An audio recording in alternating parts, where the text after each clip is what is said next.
পাকিস্তানের যে সামরিক গোয়েন্দা সংস্থা আইএসআই তারাও অনেক অঘটন ঘটাতে পারে এবং ঘটিয়েছে বিভিন্ন সময়। সাবেক সংসদ সদস্য ও রাজনীতিবিদ গোলাম মাওলা রনি বলেছেন, বর্তমান সময়ে দেশের মধ্যে নিয়ন্ত্রণহীন শক্তিগুলো মাথাচাড়া দিয়ে উঠেছে। দেশে বিদেশি শক্তির যে উপস্থিতি সেটি রীতিমতো আতঙ্কের সৃষ্টি করেছে। যখন কোনো দেশে শৃঙ্খলা থাকে তখন সে দেশে বিদেশি শক্তি কখনোই আসতে পারে না, আর যখন কোনো দেশে বিশৃঙ্খলা চলতে থাকে তখন নানা রকম বিদেশি শক্তি সে দেশে চলে আসে। বড় বড় রাজনৈতিক দলগুলো বিশৃঙ্খলা করলে আপনি তাদের দায়ী করতে পারবেন এবং ধরতে পারবেন উল্লেখ করে তিনি বলেন, কোনো অসংগঠিত শক্তি যদি বিশৃঙ্খলা করে তাদের নিয়ন্ত্রণ করা যাবে না। সমাজে যখন অনিশ্চয়তা থাকে তখন ভদ্রলোকেরা আত্মমর্যাদার জন্য পেছনে চলে যায় আর সামনের সারিতে চলে আসে অযোগ্য, অদক্ষ, বিরক্তিকর লোকেরা। রনি বলেন, এই অন্তর্বর্তীকালীন সরকারের পক্ষে 18 কোটি মানুষের পালস বুঝে শাসন ব্যবস্থা পরিচালনার জন্য যে অর্গান দরকার, যে অভিজ্ঞতা দরকার, যে বিশাল বাহিনীর দরকার, রাষ্ট্রীয় বিধি ব্যবস্থা দরকার, সেটি একেবারেই ভেঙে পড়েছে। এই সুযোগ নিচ্ছে সিআইএ, র, মোসাদ, আইএসআই এর মতো বিদেশি গোয়েন্দা সংস্থাগুলো। তারা দেশকে নিয়ে খেলছে। এই গোয়েন্দা সংস্থাগুলোর খেলাধুলার সঙ্গে অদ্ভুত সব সংগঠনের নাম শোনা যাচ্ছে, যেমন হিজবুত তাহরির নাম খুব আলোচিত হচ্ছে।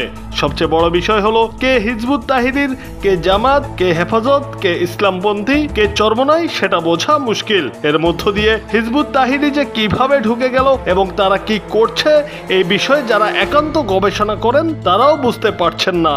এখন আমাদের দেশের ইসলামপন্থী মানুষগুলো, ধর্মপ্রাণ মানুষগুলো, আল্লাহ এবং রাসূলে বিশ্বাস করা মানুষগুলো, এরকম 90% মানুষের মধ্যে যদি হিজবুত তাহরির নামক সংগঠনটি ঢুকে যায়, এদেরকে আলাদা করার কোনো রকম মেকানিজম এবং মেশিন কোনো রাষ্ট্রের হাতে থাকে না, এমনকি আমেরিকার হাতেও নেই। এই রাজনীতিবিদ বলেন, আমাদের দেশের ধর্মপ্রাণ মানুষের মাঝে যদি হিজবুত তাহরি ঢুকে যায় এদের আলাদা করার ক্ষমতা কারণেই। বর্তমানে বাংলাদেশকে সকল অপকর্মের অধিকার বানানোর জন্য সব বিদেশি শক্তিগুলো চেষ্টা করে যাচ্ছে।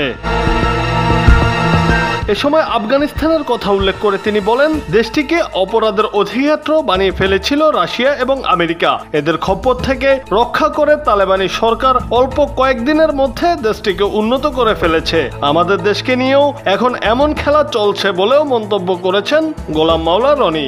এই সরকারের পক্ষে 18 কোটি মানুষের পালস বুঝে শাসন ক্ষমতা পরিচালনা করার জন্য যে অর্গান দরকার, যে অর্গানোগ্রাম দরকার, তারপরে যে অভিজ্ঞতা দরকার, যে বিশাল কর্মী বাহিনী দরকার এবং রাষ্ট্রীয় বিধি ব্যবস্থা দরকার, এটি বাস্তব হলো একেবারে ভেঙে পড়েছে। জুনায়েদ আহমেদ, বাংলা টিভি।